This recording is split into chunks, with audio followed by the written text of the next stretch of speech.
देखिए, इंडिया में ही नहीं पूरी दुनिया में बेसिकली जैसा कि रविंद्र जी ने कहा कि dots are being connected and वो कनेक्टेड हैं ही, आपस में जुड़े हुए हैं। मैं जो देखता हूं कि आगे आने वाले टाइम में जो इंडिया में जो सिनेरियो रहने वाला है, अपनी बात पूरा करने के लिए छोटा सा एक डेटा जरूर बताना चाहूँगा कि 1959 में हमारे देश में टेलीविज़न आया, 15 सितंबर 1959, और 16 सालों में 1975 तक सिर्फ 7 शहरों में टेलीविज़न की सेवा शुरू हो पाई। 1982 में पहली बार भारत को यह सौभाग्य मिला कि हम कलर टीवी पे कलर पिक्चर देख सकें। राइट। उसके बाद चीज़ें बहुत तेज़ी से बदली। जैसे मैं इस पूरे ब्रह्मांड की उत्पत्ति और यहाँ तक के सफ़र को मैं 7 कालखंडों में बांट के देखता हूँ। पहला कालखंड था जब हम आदिम युग में थे, जब हम गैदरर्स हंटर्स युग में थे, और हमारी औकात अगर स्पीसीज में देखी जाए तो कीड़े मकोड़ों से ऊपर थोड़ी सी ज़्यादा थी। बाकी जंगल का हर जानवर हमें डराता था। सूर्यास्त होने से बहुत पहले हम छुप जाते थे और दोपहर होने के बाद हम निकलते थे। जुगाड़ देख के कुछ खाने पीने का महीनों में 2-4 बार मिल जाता था। हमारी ऐसी शुरुआत हुई। जब हम आदमी के रूप में आए, कहा जाता है, भाई वैज्ञानिक बताते हैं कि 450 अरब साल इस पृथ्वी की उम्र है, जिसमें से आधी उम्र पृथ्वी, आधी से ज़्यादा इस पृथ्वी को हो चुका है। कभी सूरज भी ठंडा पड़ जाएगा, कभी ये पृथ्वी भी ब्लैक होल में समा जाएगी, जो स्पेस साइंटिस्ट बताते हैं। तो अपनी बात को आगे बढ़ा रहा हूँ कि पहला युग वो था जो गैदरर्स हंटर्स का युग था। दूसरा युग वो था जब हमने आग का आविष्कार किया। आग के आविष्कार ने आदमी के हाथों में इतनी ताकत दी कि आदमी जंगल के शेर, भालू, चीते सबको डराने लगा, और फिर आदमी के हाथ में सत्ता आई। ये दूसरा युग था। तीसरा युग, जब आदमी ने आग का आविष्कार कर लिया तो आदमी ने ये सोचा कि अब हम एक सभ्यता का विकास करते हैं, तो आदमी ने खेती शुरू की। कुछ खाने पीने की जो पसंदीदा चीज़ें थी, जंगल से उनके बीज इकट्ठा करके 2, 4, 5, 10 लोग समूहों में रहना चालू किए। इसको मैं तीसरा कालखंड मानता हूँ। चौथा कालखंड आया जब आदमी ने यात्राएं शुरू की, जब आदमी ने चलने के साधन बनाए और छोटे मोटे खुरपी कुदाल जैसी चीज़ें ईजाद की। ये चौथा कालखंड मानता हूँ। मैं पांचवा कालखंड मानता हूँ जब साम्राज्यों की स्थापना हुई, जब आदमी पूरी तरह से सिविलाइज हो गया, कपड़ा लत्ता पहनने लगे, आदमी आदमी की तरह दिखने लगा। ये पांचवा कालखंड आया। और उसके बाद छठवां कालखंड में मानता हूँ जो आने में करीब करीब लाखों वर्ष लग गए, जब छोटी बड़ी मशीनों ने अपनी जगह बनाई, आदमी ने मशीनों की खोज की। एक कहानी बताता हूँ, यह सच्ची कहानी, सब जानते होंगे। जब बाबर भारत में तोप लेके आया था तो हम तलवार और भालों से लड़ रहे थे। तो महाराणा प्रताप से किसी ने कहा कि भाई, आदमी कितना भी बहादुर हो और सामने वाला कितना भी कायर हो, अगर उसके हाथ में बंदूक और गोली है, तोप के हथगोले हैं, तो बहादुर क्या कर लेगा? बहादुर मारा ही जाएगा, कायर जीत ही लेगा। तो टेक्नोलॉजी का इतना इंपॉर्टेंस समझ में आया। मैं छठवां कालखंड मानता हूं जब आदमी ने छोटी बड़ी मशीनें बना ली, छोटे बड़े कलपुर्जे बना लिए, हथकरघे बना लिए, तमाम चीज़ें सेमी ऑटोमेशन मोड पे आ गया। और सातवां कालखंड मानता हूं जब पूरा इंडस्ट्रियल रेवोल्यूशन हो गया पूरे देश में, जो 16वीं शताब्दी से लेकर के इस 20वीं शताब्दी के अंदर का ये जो कालखंड है। अब और आठवां कालखंड में उसको मानता हूं जो जिस युग में हम जी रहे हैं, जो एआई का युग है, जो स्टार्टअप का युग है। अब हमारे पास इतनी असीम संभावनाएं हैं कि हजारों डॉट्स क्रिएट करके हम एक नई चीज बना देते हैं, उसको जिसको आजकल स्टार्टअप कहा जाता है अंग्रेजी में। ऐसा दिमाग हमारे देश में लोगों के पास रहा। शायद ये जो स्टार्टअप से आगे की चीजें हैं, अमेरिका की जो टॉप 10 कंपनी है उनके सीईओ हमारे इंडियंस ही हैं। अब रही बात टेलीविजन की कि हम टेलीविजन को किस रूप में देखते हैं। मैं तो अब ये देखता हूं कि हमारा ये फोन जो है एक बटन के रूप में कन्वर्ट हो जाएगा आगे आने वाले समय में। एक छोटी सी चिप हमारे हाथ में रहेगी, जिसको चिप को हम जब चाहे लगाएंगे, सोते वक्त चिप को निकाल देंगे, कान में बटन निकाल देंगे, मोबाइल ऑफ हो गया। और जब हम जगेंगे उस चिप को इसमें लगाएंगे, परमानेंट पोर्ट होगा हमारे कलाई में, जिसमें एक छोटी सी चिप हमें लगानी होगी, और हम वर्चुअल कहीं भी ऐसे अपना हाथ करेंगे, वर्चुअल देख सकते हैं। और वो स्क्रीन जिसके हाथ में वो चिप होगी वही देख पाएगा, दूसरा नहीं देख पाएगा। जो मोबाइल का नया वर्जन आने जा रहा है। इलान मस्क का मोबाइल ये कहता है कि भाई जो मार्केट में आएगा कि उसको कभी चार्ज करने की जरूरत ही नहीं पड़ेगी, आपको कोई सिम कार्ड लेना ही नहीं पड़ेगा। वो इस रोशनी से भी चार्ज हो जाएगा, बाहर सूरज की रोशनी से भी चार्ज हो जाएगा। यानी जहां है वो अपने बराबर की एनर्जी इस इकोसिस्टम से ले रहा है, चार्ज हो रहा है। आपको कोई नंबर नहीं लेना पड़ेगा, क्योंकि जो है स्टार लिंक के जो सैटेलाइट हैं स्पेस एक्स के, वो ऑलरेडी आपको नंबर अलॉट कर देंगे। आप उस पर भी टीवी देखते रहिए, अपने वर्चुअल हाथ में जो आपके पोर्ट लगा है उस पर भी आप जो चाहिए देखते रहिए। यानी कि ये जो मोबाइल हमारा है अब ये बटन के आकार में हो जाएगा, इतना सूक्ष्म हो जाएगा। मुझे याद है जब 90s में मैं BBC रेडियो सुना करता था तो कैलाश बधवार जी थे, विज्ञान का एक कार्यक्रम पेश करते थे, तब फ्लापियां आती थी, तब ये जो बड़े बड़े टेप आते थे। चूंकि बचपन से ही मेरा झुकाव रहा, 28 साल हो गए, ग्रेजुएशन फर्स्ट ईयर से था, तब से इस विधा में मैं काम कर रहा हूं। तो जब जो बड़े बड़े टेप आते थे वो छोटे छोटे चिपों में कन्वर्ट हो गए। उससे पहले मिनी टेप आया, डीबी आया, मिनी टेप आया, मिनी टीपी के बाद जो डेक्टाफोन वाला और छोटा टेप आया रिकॉर्डिंग करने के लिए, उसके बाद अब वो छोटे छोटे चिप में कन्वर्ट हो गए। और अब उससे भी ऊपर टेक्नोलॉजी आ गई। जो न्यू जनरेशन मोबाइल आने वाले हैं उसमें मोबाइल नाम की कोई चीज ही नहीं रहेगी। वो इसका मतलब कि वो डेटा एक छोटे से चिप में रहेगा, उसके एक छोटा सा पोर्ट आपके हाथ में रहेगा, वो छोटा चिप आप लगाएंगे तो आपका मोबाइल चालू हो जाएगा, निकाल कर रख देंगे सोते टाइम तो मोबाइल बंद हो जाएगा। और वो पैरेलल व्यवस्था रहेगी कि आपके स्मार्ट टीवी पे या दूसरा कोई आप डिवाइस चाहते हैं कि रात में क्या मैसेज आए उसको एक बार में मैं देख लूं, तो उसको भी आप देख सकते हैं, या जग के उस अपने मोबाइल को ऑन करके भी देख सकते हैं। इस तरह के मोबाइल की कल्पना लोगों ने कर रखी है। दूसरी बात, आज हम इलेक्ट्रिक व्हीकल की बात कर रहे हैं। 2050 तक इस पूरी दुनिया में ड्रोन टेक्नोलॉजी की मदद से, हाइड्रो टेक्नोलॉजी की मदद से, न्यूक्लियर टेक्नोलॉजी की मदद से आसमान में उड़ने वाली कारें बनेंगी। और सारी की सारी जो मोड ऑफ ट्रांसपोर्ट है वो ड्रोन टेक्नोलॉजी की तरफ शिफ्ट हो जाएगा। ये जो 4 पहियों वाली गाड़ी हम देखते हैं सब बदल जाएगा। तो जो टीवी का मीडियम है ये और तेजी से बदलेगा। जैसे आज करीब करीब भारत, पूरी दुनिया में 550 करोड़ लोग टीवी या किसी न किसी डिजिटल इंस्ट्रूमेंट से जुड़े हुए हैं। भारत में 117 करोड़ लोग मोबाइल से टीवी देखते हैं, जिसमें 18 से 25 साल के बीच के जो युवा हैं करीब 86% अपने मोबाइल पे टीवी देखते हैं। जो ट्रेडिशनल टीवी है उसको देखने वालों की संख्या डे बाय डे धीरे धीरे धीरे घट रही है। वो क्यों घट रही है? क्योंकि जहां भी आयोजन करना पड़े, यानी कि अभी बात हो रही थी हमारी अविनाश सर की, तो मैंने बोला कि भाई टीवी देखने के पीछे हम अब इतने ज़्यादा सुविधा परस्त हो गए हैं कि हमें जो चीज़ चाहिए देन एंड देयर चाहिए। यानी कि भाई हम 5 स्टार होटलों में जाते हैं, बहुत सारे लोगों के घरों में मैं जाता हूँ, बाथरूम में भी टीवी लगा रखे हैं कि भाई अपना उस टाइम में भी अपन टीवी चाहे तो देख सकें। लेकिन वो बाथरूम वाले टीवी को भी रिमोट से ऑन करना पड़ता है, चैनल बदलना पड़ता है। लेकिन जो आपके हथेली के बराबर का फ़ोन है वो आपको और सुविधा देता है, और उसी सुविधा ने आदमी के पूरे मनोविज्ञान को बदल के रख दिया है। और आगे आने वाले समय में न फोन रह जाएगा न हार्डवेयर रह जाएगा। आपको टीवी देखने के लिए भाई एक कुर्सी तो चाहिए, कम से कम खड़े खड़े तो देखेंगे नहीं। सामने एक दीवार चाहिए उस पर टीवी टांगने के लिए, उसके लिए वायरलेस या वायर कनेक्शन चाहिए, उसके लिए जो है आपको टाइम निकालना पड़ेगा, एक जगह बैठना पड़ेगा। लेकिन मोबाइल क्या करता है? आपको एक साथ 10 काम करने की सुविधा देता है।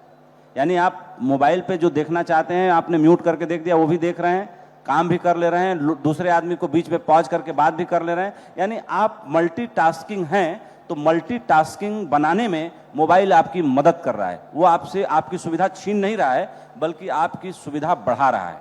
कहा गया है कि आदमी से प्यार करने में खतरे भी हैं और सुविधा भी हैं, लेकिन वस्तुओं से प्यार जल्दी इसलिए हो जाता है कि वस्तुओं से प्यार करने में सिर्फ सुविधा ही सुविधा है। अब इस मोबाइल को मैं इस पॉकेट में दबा के रख दूं या इस पॉकेट में रख दूं, इसको तोड़ दूं फोड़ दूं, बेचारा कहाँ रिएक्शन देने वाला है।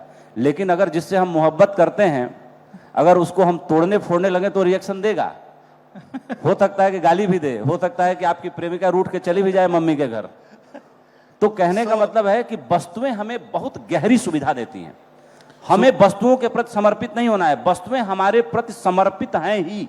इसलिए वस्तुओं से जुड़ी कोई भी चीज जिसमें आत्मा नहीं है, जिसमें सांस नहीं धड़कती, वो आज एआई के बारे में 1 मिनट और बात कहना चाहूँगा। आज एआई के बारे में इतना मिसकंसेप्शन है कि लोगों की नौकरियां चली जाएंगी। तो वर्ल्ड का जो डेटा बता रहा है कि करीब 80 करोड़ नौकरियां जाएंगी तो 95 करोड़ नौकरी मिलेगी, यानी कि 15 करोड़ नौकरी एआई के आने से प्लस होने वाली है, नौकरी जाने वाली नहीं है।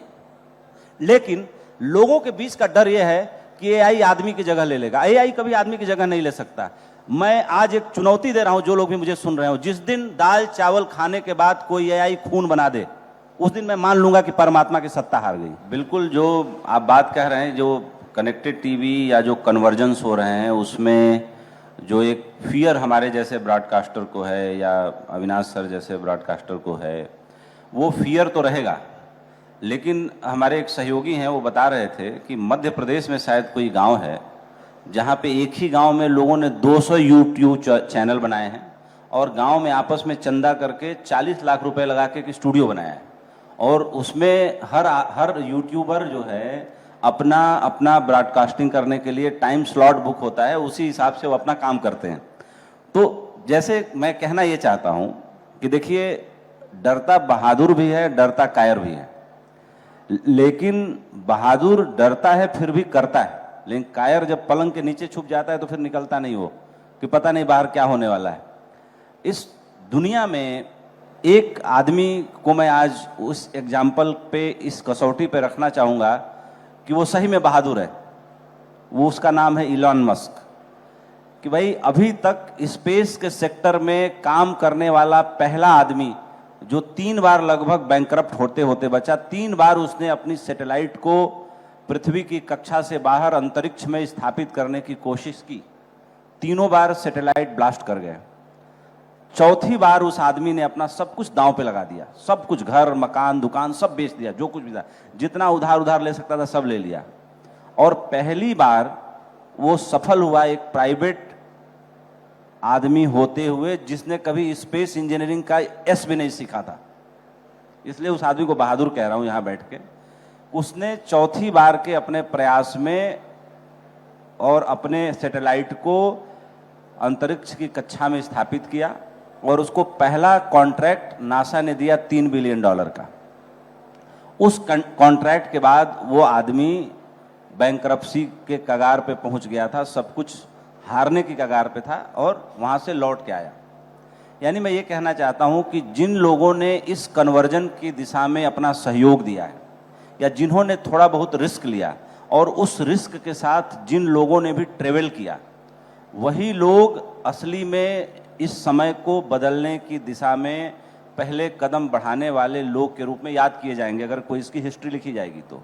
जैसे स्पेस इंजीनियरिंग में ये कितना बड़ा कदम है कि जब इलॉन मस्क ने नासा के इंजीनियरों से जब पहला कॉन्ट्रैक्ट मिला, जब वो इंटरेक्ट कर रहे थे, बात टेक्नोलॉजी की हो रही है तो इसकी भी कर लेते हैं, कि भाई जो इतना पैसा हम खर्चा करते हैं, क्योंकि भाई उसको तो कॉन्ट्रैक्ट मिला था, उसका ये कहना था कि भाई इसी कॉन्ट्रैक्ट में मुझे आपने इतना काम बता दिया है, तो जो रॉकेट मैं बना रहा हूं वो एक बार आसमान में जाता, आप उसको विस्फोट कर देते हो।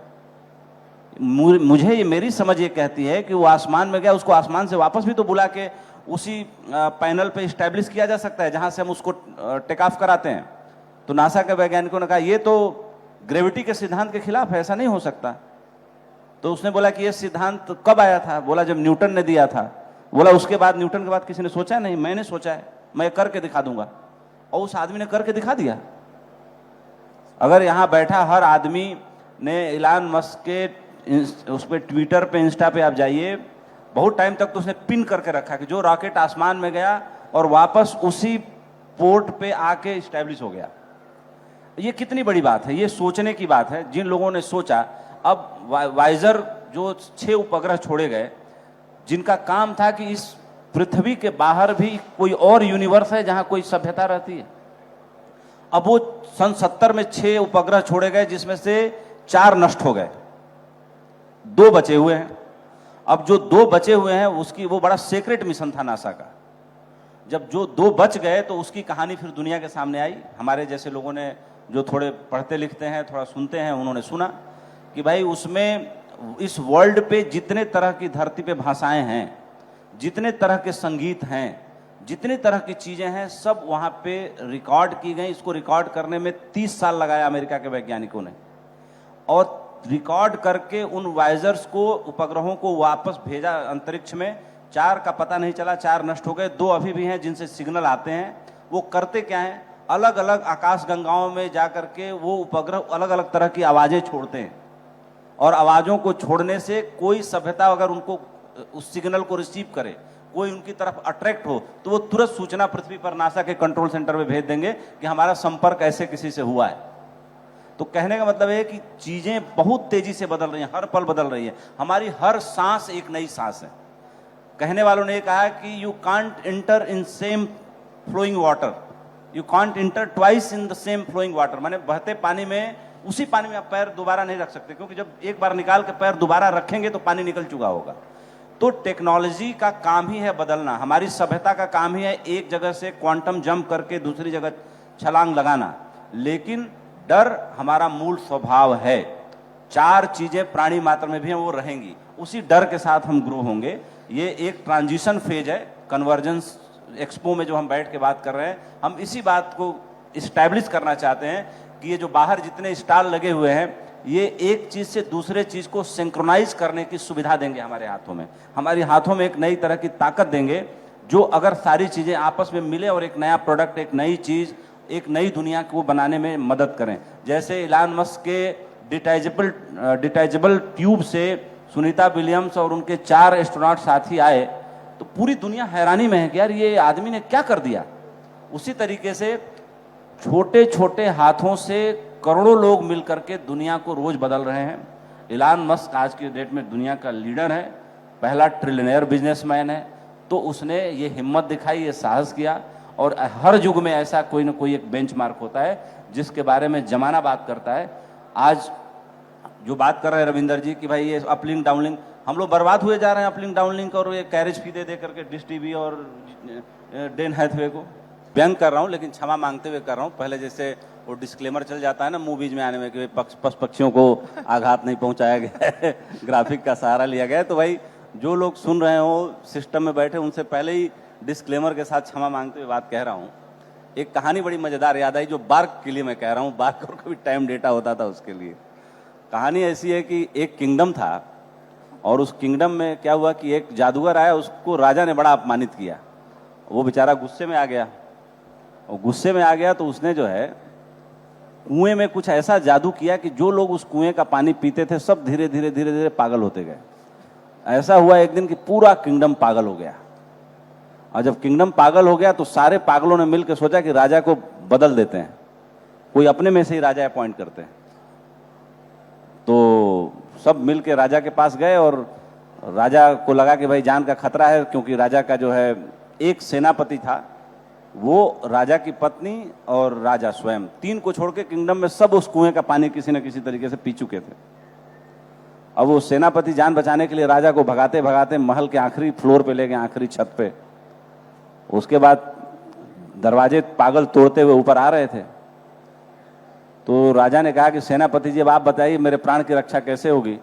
बोले महाराज आपकी प्राण की रक्षा के लिए मैं लड़ते लड़ते या तो जान दे दूं, या तो एक सुझाव है मेरा कि पानी सबसे पहले मैं पी लेता हूं, बाद महारानी को पिलवा दीजिए, आखिर में आप पी लीजिए, सब हम दोनों के ऊपर इफेक्ट देख के। तो राजा ने कहा कि भाई जब पूरा किंगडम ही पागल हो चुका है तो मैं अकेले राजा ठीक रह के क्या करूंगा, पानी पी लेते हैं। तो मॉरल ऑफ द स्टोरी ये है कि अगर जब सब लोग बार्क को या इस सारे जो कैरेज फी के सिस्टम को जब इतना ज्यादा गले लगा के आदर करेंगे, तो मेरे जैसा आदमी अगर वो भी होना चाहेगा तो मुझे भी राजा की तरह पानी पीना ही पड़ेगा।